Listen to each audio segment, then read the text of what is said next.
Today, we're making Cajun Jambalaya, a rustic one-pot dish where the colour and flavour come from the bottom of the pot. We'll keep the recipe simple to focus on the method. Through heat, we want to paint the pot brown with our ingredients, then dissolve that into the rice. Just like a painting, we need to do lots of little things right. Starting with the meat. Whatever you're using, you want the surface to be as dry as possible because water cannot go above boiling point, and boiling point is not browning point.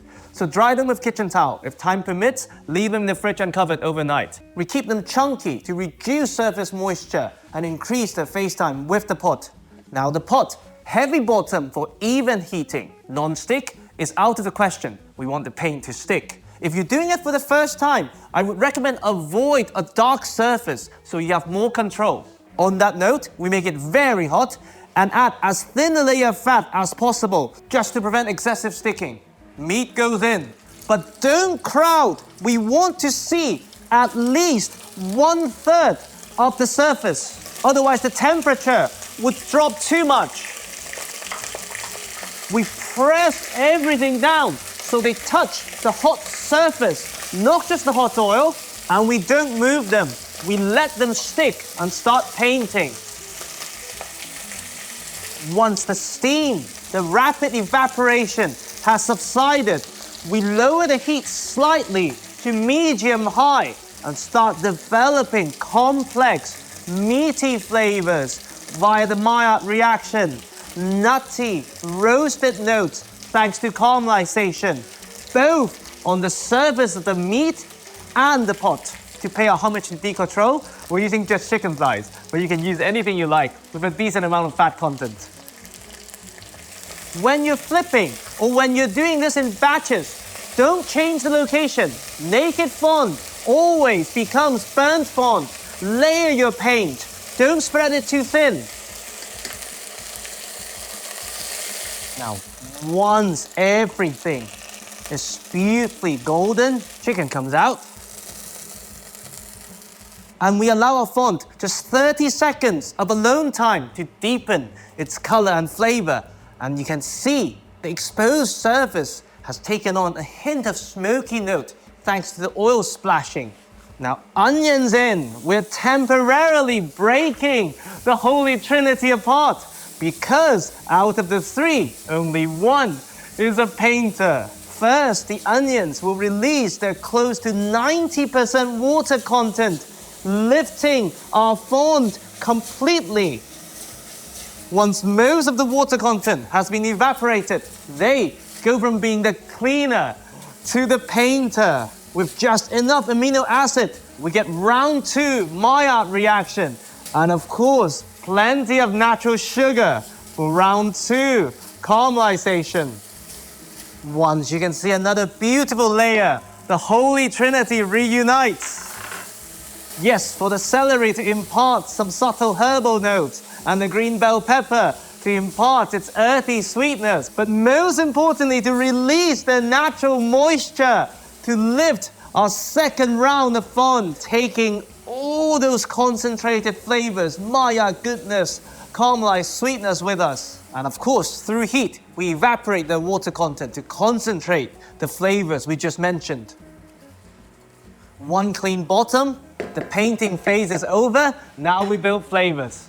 With moisture control out of the way, salt. You want to aim for 1% of the overall weight of our ingredients. Garlic to deepen our savory base and later provide some caramelized sweetness. Garlic can also help with the painting, but they're a bit hard to control, so they go in later.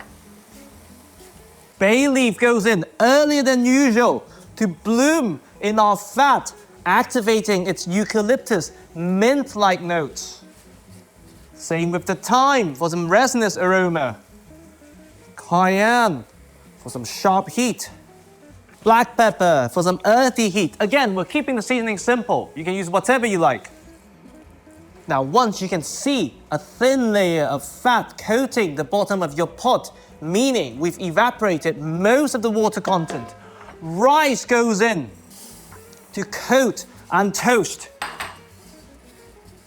Now, many traditional recipes call for the stock-first approach, With precision and experience, that's perfect. What the coating does is that just like a paella, it is modulating starch release, preventing clumping, making the cooking method more forgiving with the added benefit of some toasted, nutty notes. Now, we've demonstrated how to finish this on the stove in our Creole version of this recipe.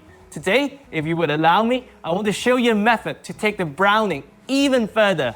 In the oven, stove off. First, boiling water or stock has to be boiling 1.6 times the weight of the rice. One even layer. Chicken cut into bite size goes back on top to be our first lid for the meat juices to start going downwards. We leave it for half an hour to hydrate the rice evenly and for it to soak up the beautiful flavors. Now, we bring this to a rapid boil. Once this is bubbling, lid on, low heat, 7 minutes. Now, we have a decent looking jambalaya already. Let's take it further.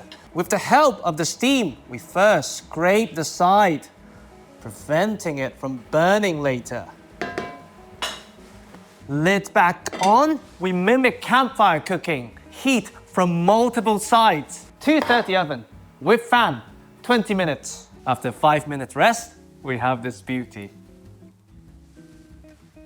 Remember, we started with skinless chicken and plain water. The only thing with any color was the bell pepper, and that was green. So imagine the possibilities.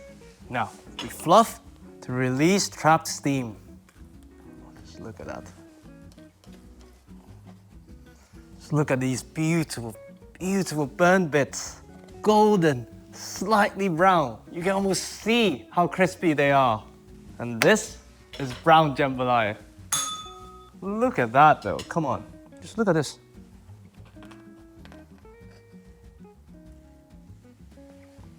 You see this?